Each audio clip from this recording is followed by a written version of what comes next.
Hey,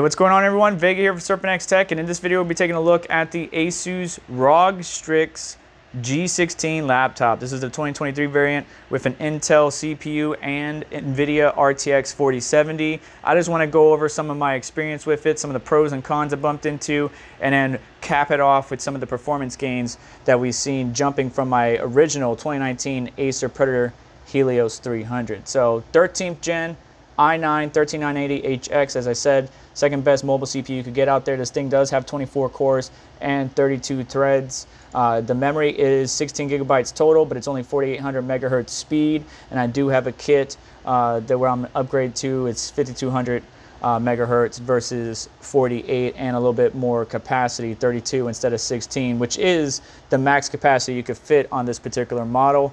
And then the GPU, as we mentioned, is the RTX 4070, but just know it is the mobile variant. Everyone should be aware that even though Nvidia keeps the same naming scheme, it will not perform anywhere like the desktop variant. So just bear that in mind. However, it's a strong performer, and it's definitely going to be able to handle my day-to-day tasks, not only for my full-time job, but content creation, gaming, and such. Even though the 8 gigabytes on this particular mobile 4070 is a little bit concerning for the future. As far as bloatware, it doesn't come with too much. We do get Asus Armory Crate as well as My Asus to keep your devices updated, register your device, all that good stuff. It did try to install McAfee, but I immediately uninstalled that real quick, and it's pretty cool. I actually like it. The homepage, we can see and manage our CPU frequency, also our CPU performance. We could turn it on. We can also turn on turbo mode, which is also a hotkey right up here, where you can see you can open up the Armory Crate with M5, you can turn on turbo mode with M4, mute your mic, turn up your volume, and if you have a business meeting, turn off the brightness on your keyboard so that way you don't look like a complete idiot. The back is not too bad either, so if you're sitting there across at the meeting table, you won't look like you know, completely fanboy or LAN party boy. So, but the Armory Crate gives you everything you need. You could even boost up the GPU mode. And what's interesting is Asus comes or provides you this laptop with liquid metal already on the CPU. So I don't have to do any modifications as far as CPU cooling. We're already at the maximum we could possibly get for the thermal environment as well as the overall heatsink design. But the GPU is just regular thermal paste, which is perfectly fine.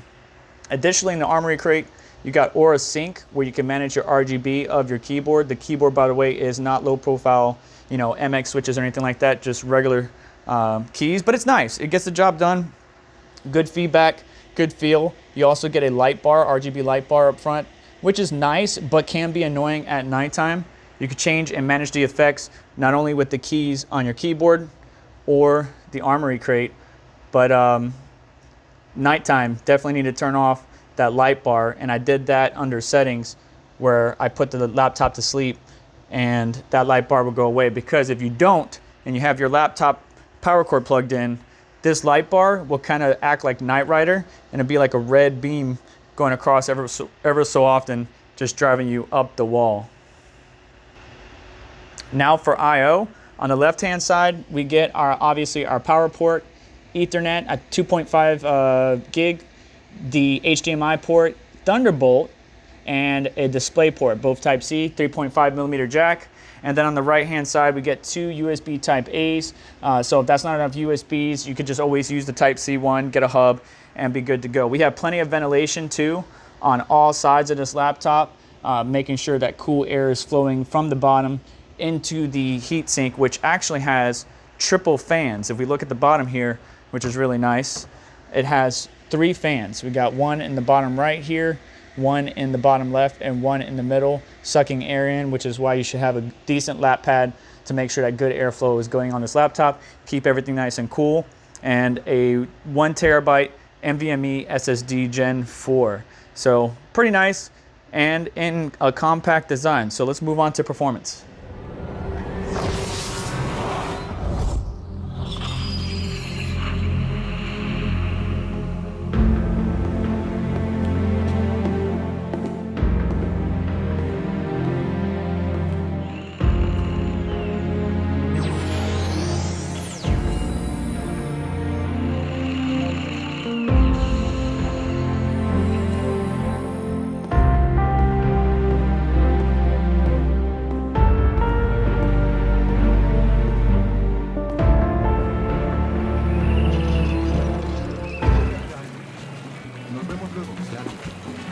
Estaré aquí toda la noche.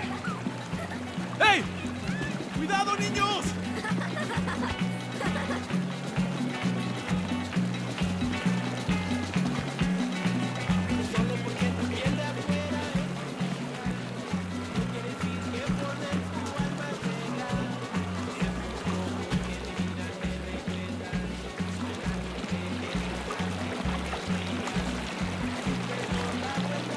This is the type of audio and video quality you can expect from the Asus ROG Strix G16 laptop.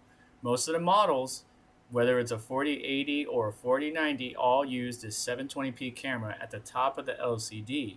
And it's good to see Asus bring this back because we remember from the previous models, they had it at the bottom of the LCD, which didn't work out too well. So here is your audio and video quality check. All right, so I've been spending some time with this laptop. It does a really good job day to day, from work to gaming. It handles it all, and Asus did a really good job keeping the components in this particular device nice and cool, where I had some issues with the Acer Predator. That 4-year-old laptop got beat quite handily as far as the performance metric, but how did it stack up against the desktop variant? Well, unfortunately, Nvidia is continuing to use the same naming scheme for its desktop variants as it does for its mobile, confusing end users and consumers, and honestly, I was one of those consumers. I should have known better, but I really expected the mobile 4070 to be just like the desktop variant, but just cut down with a lower thermal limit and lower power limit. However, if we go to their website, we know the desktop variant, or we can see here that it comes with 12 gigabytes of GDDR6X memory, which is honestly becoming the new minimum amount of VRAM you need for some AAA title games today, and even games for the future. This is a big discussion point that you see various content creators like Hardware Unboxed, Steve, and Tim talk about. Well, the mobile version of this 4070 only comes with 8. So we're going to bump into an issue in the next 4 to 5 years, because that's how long I usually keep my laptops, or the average user, 3 to 5 years. Is that as newer and newer titles come out that require more VRAM, you might have an issue. Now, I didn't personally experience any issues with the titles on this laptop. It performed very well, and as I said, Asus did a really great job.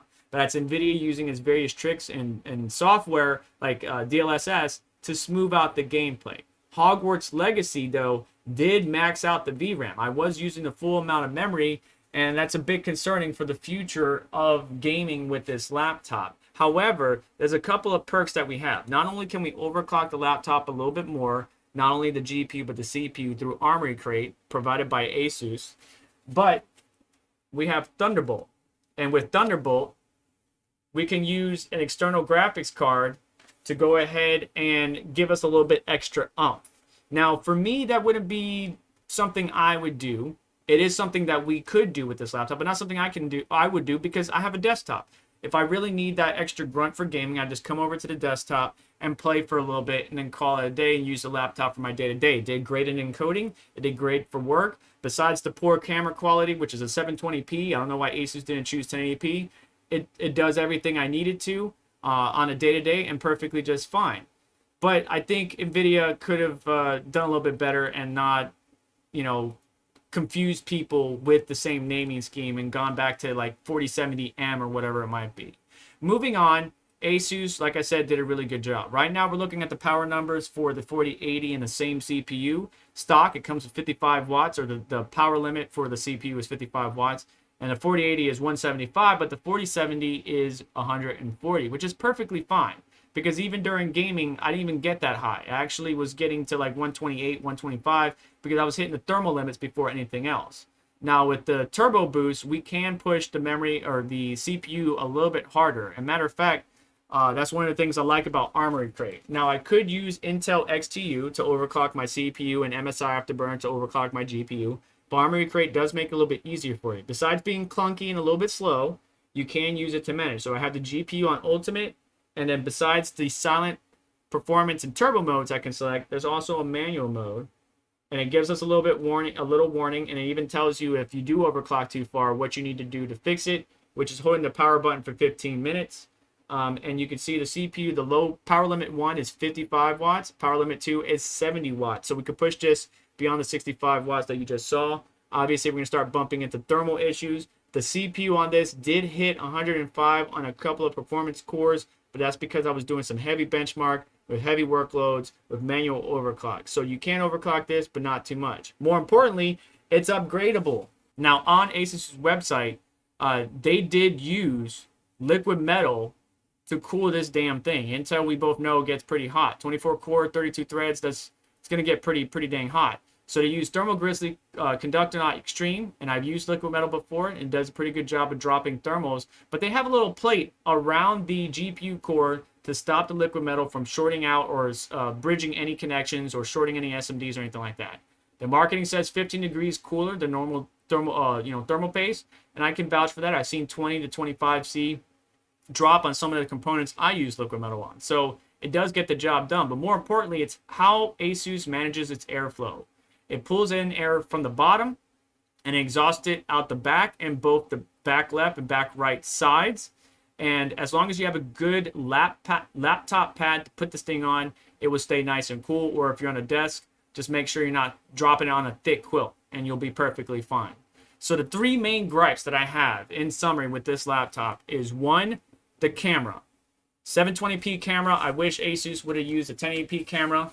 2 is the RGB bar, but I showed you at the beginning how to turn that off in Armory Crate because that can be really annoying when you're trying to sleep, and obviously that drains battery if you leave all these RGB and stuff like that on. Obviously I turn it off for certain times or when I'm on battery normally, but I turn it on for this video. 3, the biggest one, is the fact that it only comes with 8 gigabytes of GDDR6X instead of 12 like the desktop variant. Not sure why Nvidia did that, but whatever. That kind of annoys me. But we do have the upgradability to ever use an external graphics card through Thunderbolt, and we got a lot of space to add some extra stuff. So 32 gigabytes of memory is the max. You can fit that right here. I'll show you about that in a different video. Don't go above 4800 megahertz. I'll tell you why in the next video, so stay tuned. And then we also got 2 NVMe drives. Can't fit a 2.5 inch SSD, but 2 NVMe drives and you're good. Matter of fact, if you get yourself a model with like only a 500 gigabyte NVMe drive, go ahead, get that bad boy, image it, buy a 2 terabyte or 1 terabyte NVMe, install it, restore that image, and you'll keep the exact same default Asus setup, but on a larger hard drive instead of spending all that extra money, or larger SSD NVMe drive instead of spending that extra money with Asus or whatever manufacturer directly. But while I got this thing for $1,800 on sale at time of this particular model's release, it's now up to $2,000. I wouldn't go spending $2,200 or above on this laptop. And then if you're looking at the 4080 and 4090, you're going to have to dig deep in your pockets because those things range anywhere from $3,400 all the way up to $4,200 for those models. Even the models that have the exact same specs on everything except the GPU, that's like an extra $1,400 on top of what I already spent with this. And that's quite unfortunate. If you are one that does game a lot, plays a lot of AAA titles, but you don't have a desktop, I would urge you to go look at some of the AMD variants or any GPUs that AMD's offer. It may be a little bit older instead of the latest and greatest, but as long as it's got the 12 gigabytes of memory and performs quite well as far as the mobile variant goes, that might be the way you should go. But I will link this down in the description. Let me know your thoughts down in the comments below, and do me a favor on the way out. Hit the like button, make sure to get subscribed, hit the notification bell to stay up to date, as well as check out some of the links in the description to help support the channel and what we do here. And you just have yourself a wonderful day. Take care. I'll catch you in the next one.